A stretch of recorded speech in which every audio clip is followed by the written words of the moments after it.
You know that to live in Rio de Janeiro, you need to have a lot of courage, especially in a favela. But in 1985, even courage wasn't enough when love, betrayal and revenge collided in the deadliest family vendetta the city had ever seen. This is the true account of what happened in the favelas of Rio de Janeiro in 1985, when the Silva family, 5 brothers and their father, went to war against the Comando Vermelho, Red Command, over a woman named Helena Cardoso. What began as a forbidden romance between Helena and Marcos Silva escalated into a bloodbath that left 16 CV members dead, shocked the entire city, and changed the rules of favela warfare forever. This is a story about obsession, honor, and how love can become the deadliest weapon of all. Names have been changed to protect survivors, but every event is documented in police archives and witness testimonies. Before we begin, tell me in the comments, have you ever witnessed violence over jealousy? How far would you go to protect someone you love? And if you love true crime stories like this one, I invite you to subscribe to the channel. Leave your like to support us. Now, let me tell you about the summer when Rio's favelas ran red with blood over a single woman. My name is Roberto Silva. I'm 68 years old now. In 1985, I was 33, living in Complexo da Maré, one of Rio's most dangerous favela complexes. My family, the Silva family, we weren't criminals, we were workers. My father owned a small construction company. My 5 brothers and I worked with him. Honest living, hard living, but honest. We knew the rules of the favela. Keep your head down. Pay your respects to whoever controls the area. Don't cause trouble. In 1985, Comando Vermelho controlled Maré, CV, the Red Command. Most powerful criminal organization in Rio. You didn't cross them. Ever. My youngest brother Marcos was 24. Good kid, strong, handsome, worked harder than any of us. He had dreams, wanted to leave the favela, start a legitimate business, build something real. Then he met Helena Cardoso. She was 19, beautiful in a way that made men stupid, long dark hair, eyes that could stop your heart. She worked at a small bakery near our neighborhood. Marcos saw her every morning when he bought bread for the crew. He fell hard, fast, the kind of love that makes a man reckless. The problem? Helena wasn't available. She belonged to someone you didn't challenge. Rodrigo Caveira Santos, Skull, 28 years old, high-ranking CV soldier, enforcer. The kind of man who'd killed more people than he could count and slept soundly every night. Helena was his woman. Had been for 2 years. Everyone knew it. Everyone stayed away, except Marcos.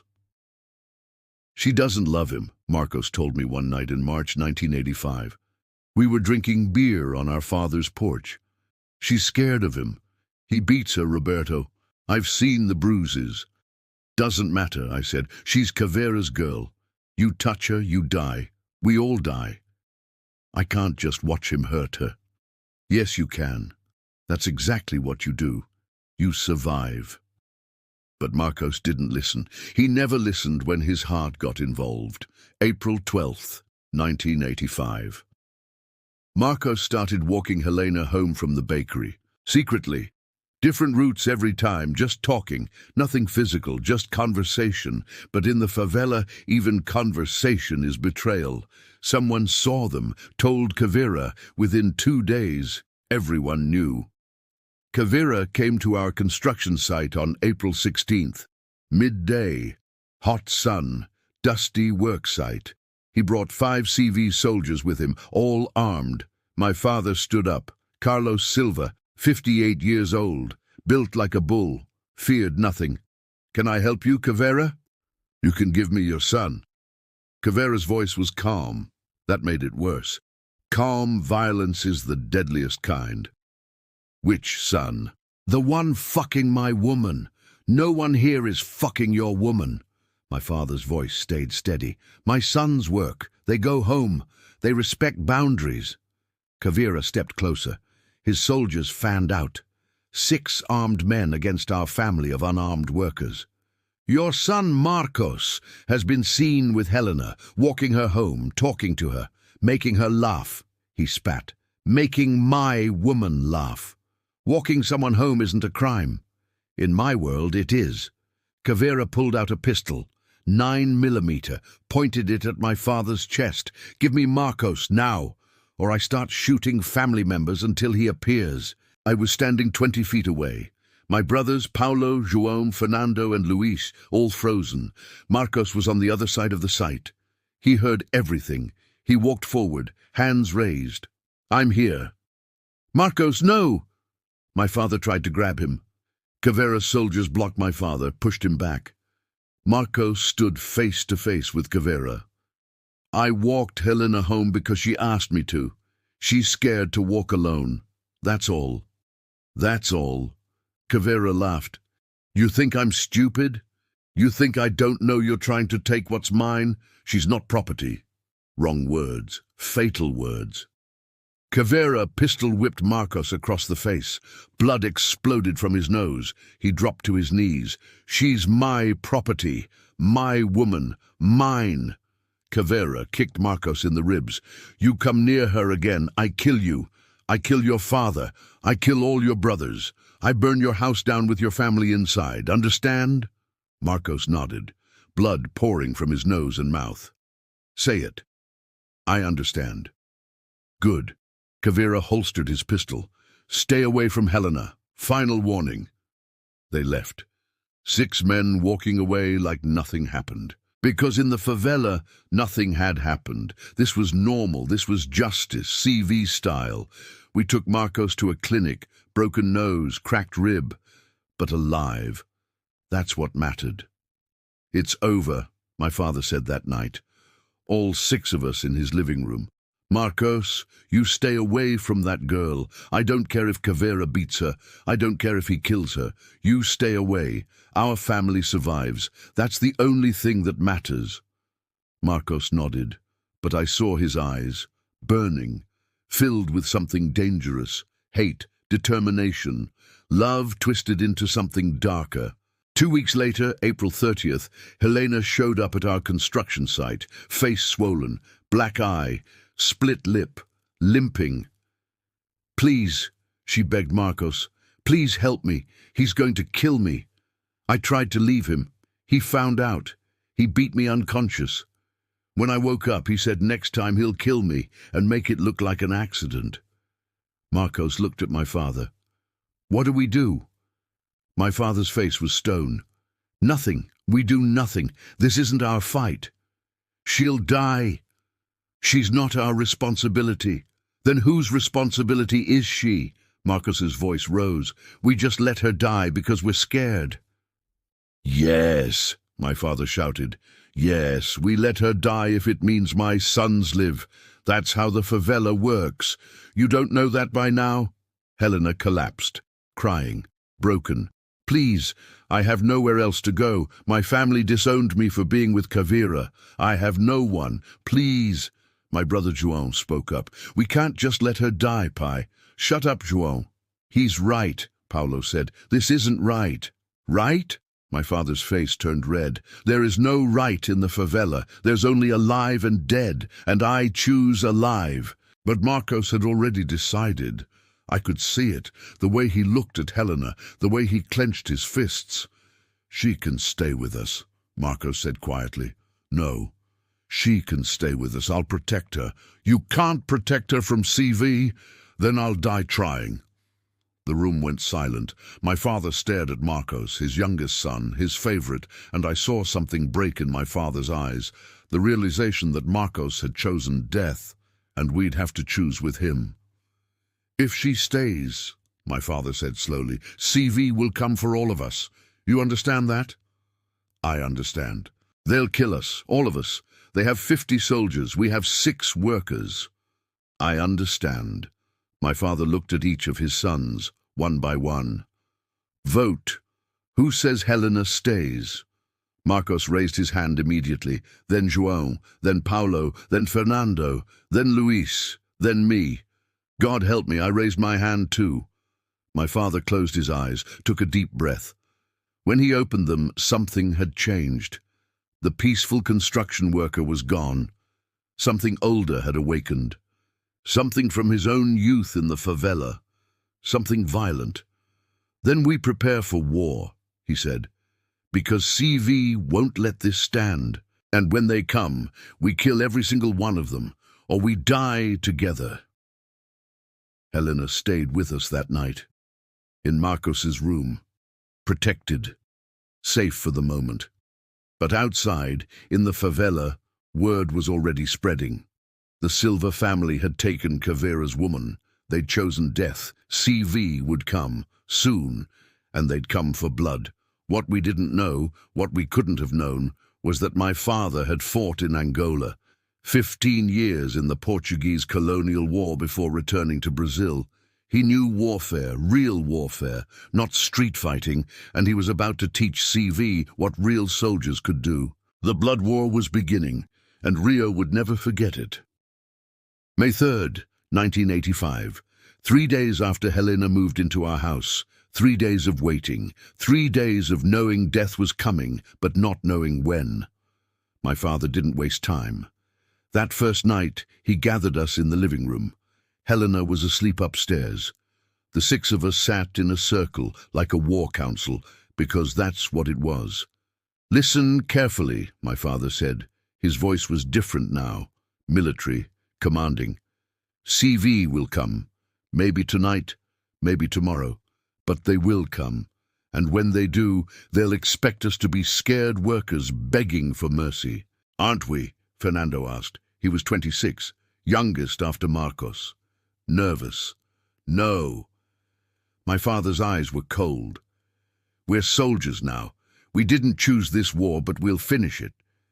He went to his bedroom, came back with a large duffel bag, opened it on the floor. Weapons, old military weapons, 2 FN FAL rifles, 3 pistols, ammunition, grenades, combat knives. "Where did you get these?" I whispered. "Angola. I never told you boys about the war, about what I did there, what I saw, what I became." He picked up one of the rifles, checked it expertly. "I was a sergeant, special operations. We did things that would keep you awake at night." "Jesus Christo, Pai. Jesus isn't here." He looked at each of us. "CV has numbers, 50 soldiers, maybe more. They have territory, they have weapons, but they don't have discipline. They don't have training. They fight like street thugs because that's what they are." "And we fight like what?" Paulo asked. "Like soldiers, like men who know that hesitation means death. Like men who strike first, strike hard, and don't stop until the enemy is eliminated." He spent the next 6 hours teaching us how to hold a weapon, how to aim, how to breathe, how to kill without thinking. Military training compressed into one desperate night. "CV will send scouts first," my father explained. 2 or 3 guys, checking if Helena's really here, checking our defenses. When you see them, you don't hesitate. You don't warn them, you shoot. Center mass, double tap, understand. We nodded, but understanding and doing are different things. "They'll come tomorrow," my father said. "Early morning, 4 or 5 a.m. That's when they think we're vulnerable. That's when we're most alert." He was right. May 4th, 1985. 4:37 a.m. I was on watch. 2nd floor window. Overlooking the street. The favela was quiet. Too quiet. Then I saw them, 3 men, moving through shadows, approaching our house, all armed. One I recognized, Jacare, alligator, CV soldier, mid-level enforcer. I whistled softly, our signal. My father appeared beside me instantly. He'd been awake all night, hadn't slept. 3, I whispered, "I see them." He raised the FL rifle, calm, professional, like he'd done this 1,000 times. When they reach the gate, we fire. All of us, simultaneous, maximum shock. My brothers took positions, windows, doorways, overlapping fields of fire. The 3 CV soldiers reached our gate. Jacare whispered something to the others. They laughed, thought this would be easy. My father fired first. Single shot, center mass. Jacare went down like someone cut his strings. Then all of us fired, a storm of bullets. The other two CV soldiers didn't even have time to react. They were dead before they understood what was happening. 3 bodies, 3 dead CV soldiers, lying in the street outside our house, blood pooling on concrete. "Drag them inside," my father ordered. "Quickly." We moved fast. Pulled the bodies through our gate, into the backyard. My hands were shaking. I just killed a man, actually killed someone. "No time for shock," my father said. "They'll send more when these 3 don't report back. Next wave will be bigger, and they'll know we're armed." He was right again. 6:15 a.m. A car pulled up, 5 CV soldiers, including someone I recognized immediately. Caveira himself. He stood in the street, bullhorn in hand. "Silva family, send out Helena and Marcos. You have 10 minutes. Then we burn the house down with everyone inside." My father leaned out the window, calm. "We have your men, Caveira, Jacare and 2 others. They're dead. You want to see?" Silence. Shock. CV soldiers looked at each other. This wasn't how it was supposed to go. Civilians didn't kill CV soldiers. Civilians surrendered. "You killed my men?" Caveira's voice was disbelief. "We defended our home. You want war? We'll give you war." "You'll give me war." Caveira laughed, manic. "You're 6 workers. I have 50 soldiers. I'll crush you." "Then try." Caveira's face twisted with rage. "Burn it. Burn the house." 2 CV soldiers pulled out Molotov cocktails, lit them, threw them at our house. My father was ready. He'd positioned water barrels strategically. "Fire team, go!" João and Fernando ran out, threw water on the flames, extinguished them instantly. Caveira's soldiers opened fire, wild, undisciplined, bullets spraying everywhere. My father aimed carefully, fired. 1 CV soldier dropped, fired again, another down. "Controlled fire," he shouted. "Aim, breathe, squeeze." We followed his lead. 3 more CV soldiers fell. In less than 30 seconds, we'd killed 5 of them, including 2 of Caveira's best enforcers. Caveira ran, jumped in his car, fled, left his dead soldiers in the street. We'd just killed 8 CV members in less than 2 hours. 8, in CV's territory, in their favela. The war had truly begun, and we'd drawn first blood in a way that shocked everyone. By noon, the entire favela knew. The Silva family had killed 8 CV soldiers. The untouchable Comando Vermelho had been bloodied by workers, by civilians. CV's reputation was shattered. They had to respond massively, or lose control of Marais entirely. My father knew this. "They'll come again tonight, with everyone, every soldier they have. This will be the real fight." "Can we win?" I asked. "Win?" He loaded ammunition into magazines, methodical, professional. "We don't need to win. We need to make it so costly that they sue for peace. We need to kill so many that continuing the war becomes worse than letting Helena go." "How many is enough?" "All of them, if necessary." He looked at me. "You understand what we're doing, Roberto? We're not defending anymore. We're hunting. Every CV soldier in Marais is now a target. We find them. We kill them. Until Caveira understands that Helena is not worth this." That night we didn't wait for them to attack. We went hunting. My father divided us into 2 teams. Him, Marcos, and Paulo in one group. Me, João, and Fernando in the other. Helena stayed in a safe house with neighbors who owed my father favors. "CV controls 3 drug points in Marais," my father explained. "Small operations, 4 or 5 soldiers each. Tonight we hit all 3, simultaneously, eliminate everyone, take their weapons, show CV that nowhere is safe." 10:47 p.m. We approached the first drug point. An abandoned building. CV used it to package and distribute cocaine. 4 soldiers inside, laughing, drinking, not expecting trouble. My father went in first. Knife work, silent, professional. 2 soldiers dead before they knew he was there. The other 2 tried to fight. Marcos and Paulo shot them.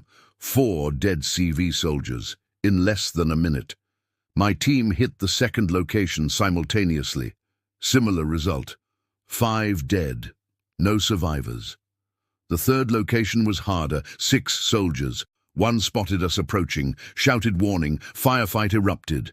But we had training now, discipline. We moved like my father taught us. Cover, suppression fire, flanking maneuvers. 6 minutes later, 6 more dead CV soldiers. We took their weapons, their money, their drugs. 15 CV members dead in one day. 15, an unprecedented massacre. By dawn on May 5th, Marais was in chaos. CV was furious, terrified, confused. How were 6 men destroying their organization? Caveira called a meeting, all CV leadership, emergency session. They needed a plan. Because if the Silva family could kill with impunity, CV's control over Rio's favelas would collapse. We didn't attend that meeting, but we watched the building. From a distance, counting faces, identifying targets. My father smiled. They're all together, all their leaders, one location. What are you thinking? I asked. I'm thinking we end this war tonight. We kill them all, every leader, Caveira, his lieutenants, everyone. That's suicide. No. His eyes were cold, dead. The eyes of a man who'd killed many times before. That's victory. They're concentrated, vulnerable. We have grenades, we have rifles, we have surprise. Pi, there are 20 people in that building. Then we kill 20 people, and tomorrow CV and Marais is finished. I looked at my brothers, saw fear, saw determination, saw men who'd crossed a line and couldn't go back. When? Marcos asked. Tonight, midnight. We turn that meeting into a tomb. And that's exactly what we plan to do. End the entire CV leadership in Marais in one brutal strike. We were no longer workers. We were killers. And we'd become something even CV feared.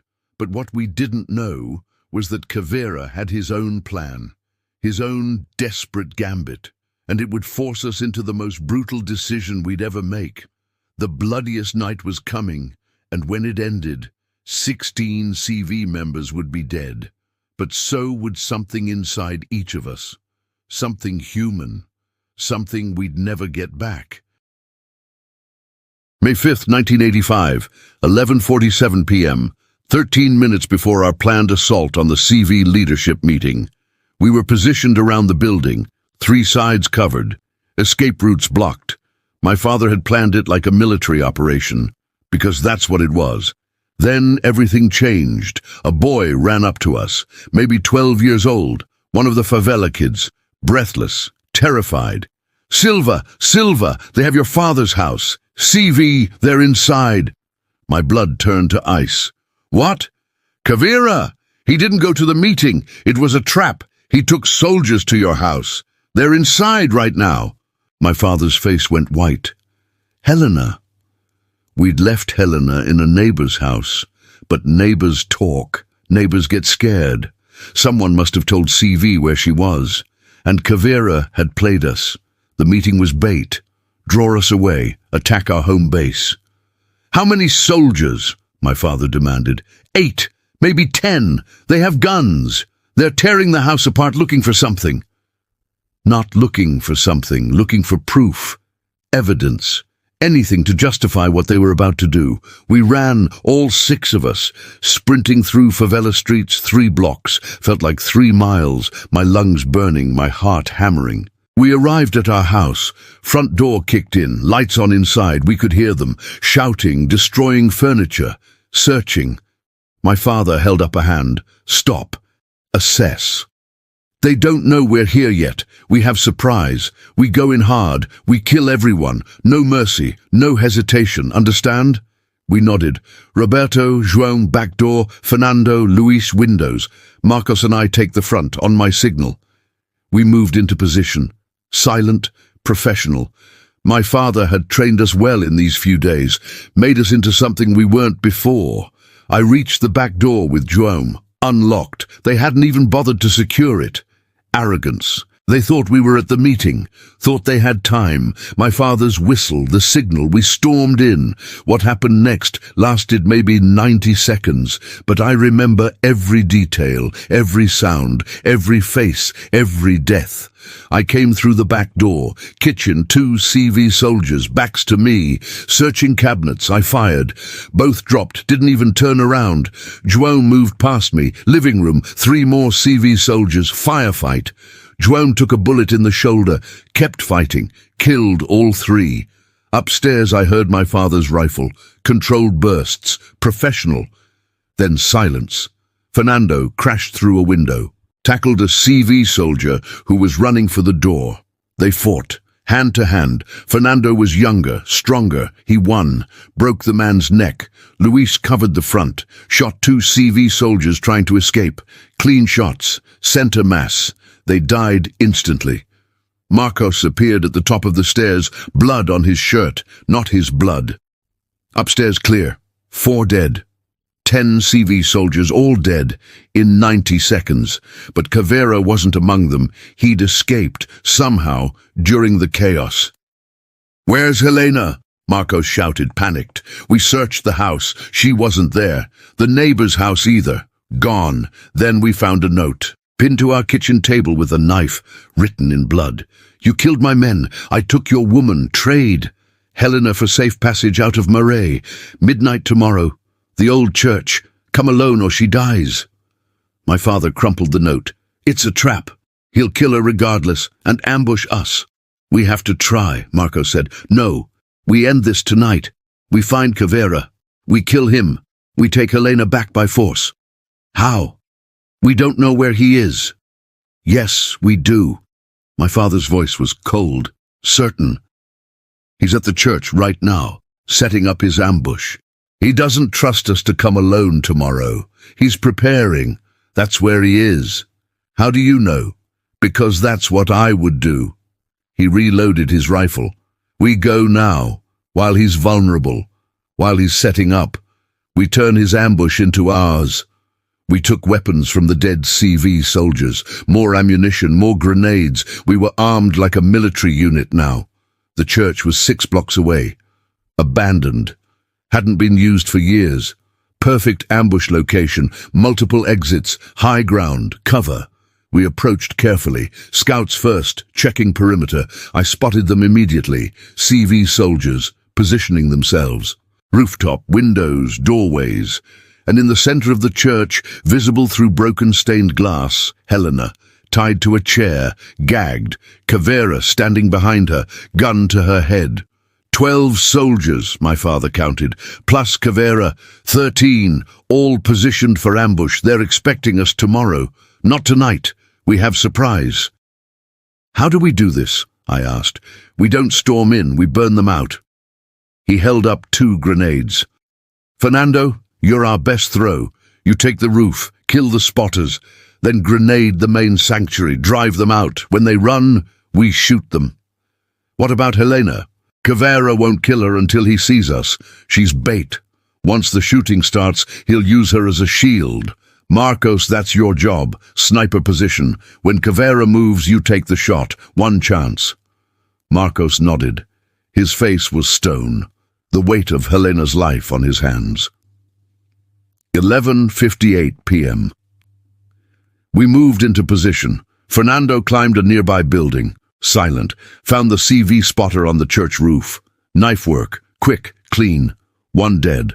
Then he pulled the pin on a grenade, threw it through the broken stained glass window, perfect arc. It landed in the center of the sanctuary. The explosion was deafening, screams, chaos. CV soldiers running, some on fire, some injured, all disoriented. We opened fire, controlled, disciplined, not spray and pray, aimed shots. Every bullet counted.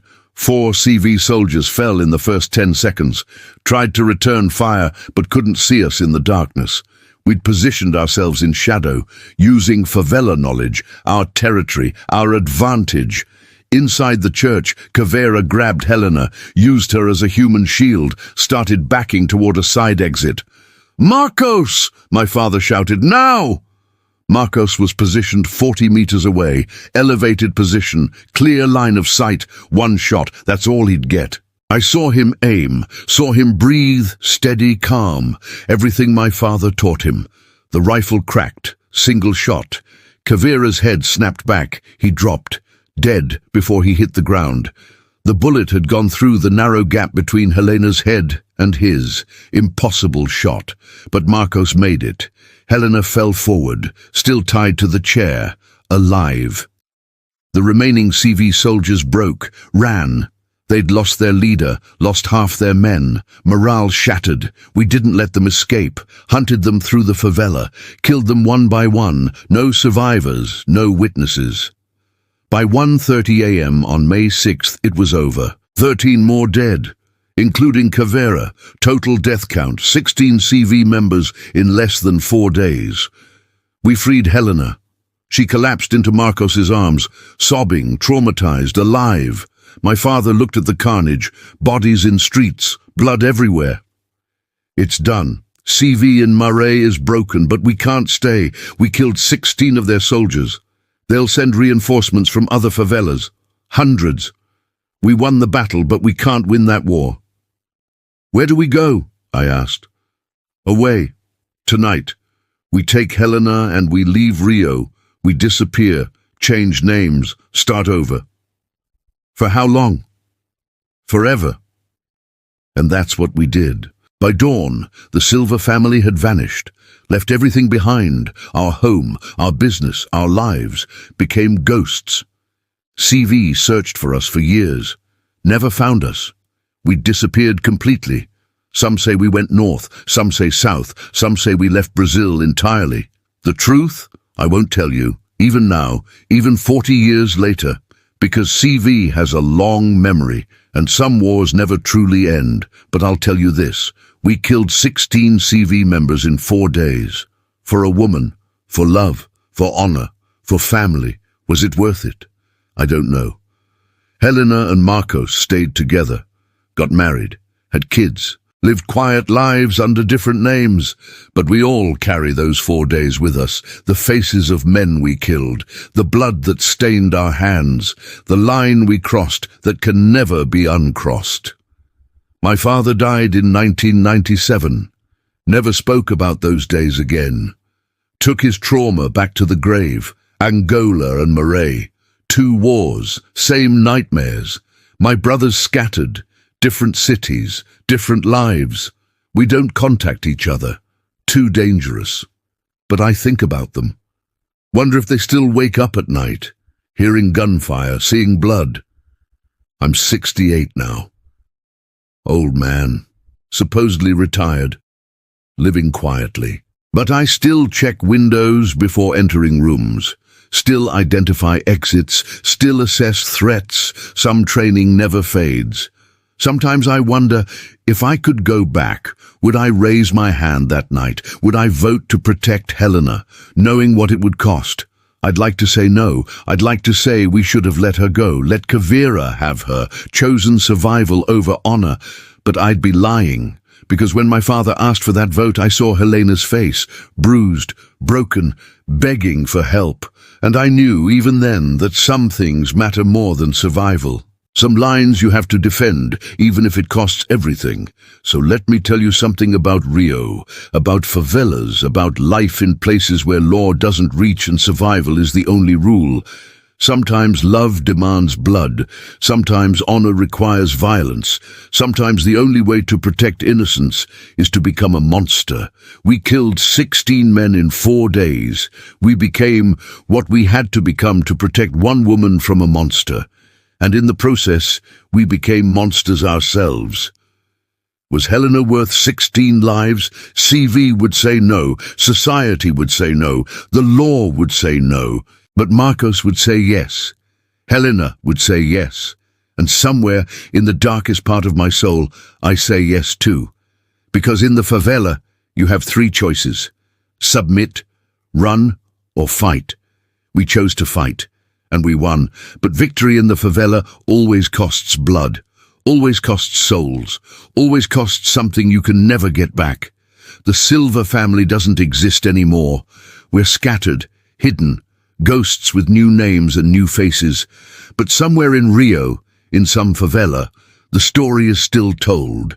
The family that went to war with CV, the workers who became killers, the love that turned into a massacre. And young men hear that story and they think, could I do that? Would I do that? For love, for honor, for family?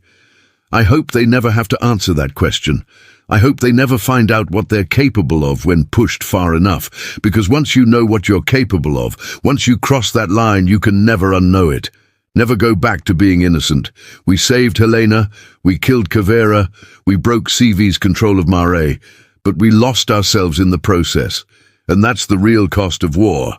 Not the bodies, not the blood, but the piece of your humanity you sacrifice and can never reclaim. So when you hear about favela violence, when you hear about gang wars, when you hear about families caught in the middle, remember this. Sometimes the people who pull triggers aren't monsters. Sometimes they're just people who were pushed too far. People who chose love over survival, people who became what they had to become. And sometimes the bloodiest wars aren't about territory or drugs or power.